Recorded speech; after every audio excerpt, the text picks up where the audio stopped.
துரந்தர் 1 பார்த்துட்டு இதுதான் பீக் சினிமான்னு சொன்னீங்கன்னா அப்ப துரந்தர் 2 பார்த்து என்ன சொல்லுவீங்க? கிட்டத்தட்ட ஒரு 4 hours மூவிய ட்ரூ ஈவென்ட்ஸ டிராமாட்டிக்கா பிளெண்ட் பண்ணி ஆக்ஷன் பேக்டா டெலிவர் பண்றதுன்றது சின்ன விஷயமே கிடையாது.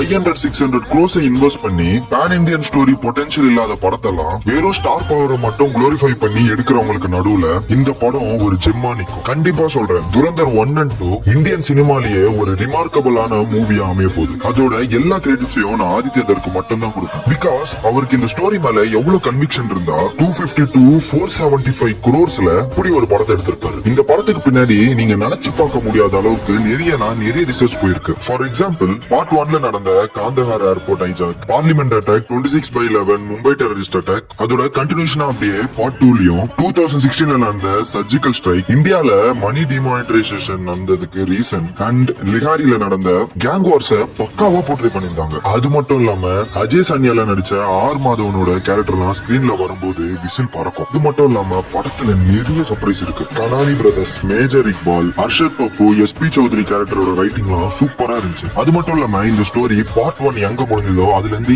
எக்ஸாக்ட் கண்டினியூஷனா தான் இந்த பார்ட் 2 ஆரம்பிக்கும். ரன்வீர் சிங்கோட flashback scene, Lyari gang war scene, interval scene, post கிளைமேக்ஸ்லாம் peak and man of the match Ranveer Singh. கண்டிப்பா சொல்றேன், இவருக்கு நேஷனல் அவார்டு கிடைக்கணும், வேற யாருக்கு கிடைக்கணும் சொல்லுங்க?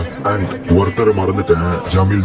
கண்டிப்பா சொல்றேன், அந்த கேரக்டர் உங்களை வாய பழக வைக்கும். அண்ட் அந்த கன்க்ளூஷன், இதுதான் பர்ஃபெக்ட் ஸ்பை மூவி. அதை விட்டு இந்த ஸ்பை யூனிவர்ஸ் எல்லாம் எடுக்கிறாங்க பாத்தீங்களா, it's shit man shit. So இந்த படத்தை கண்டிப்பா மிஸ்ஸே பண்றாதீங்க. ஒன் ஆஃப் த பெஸ்ட் எக்ஸ்பீரியன்ஸா இருக்கும், பிலீவ் மீ.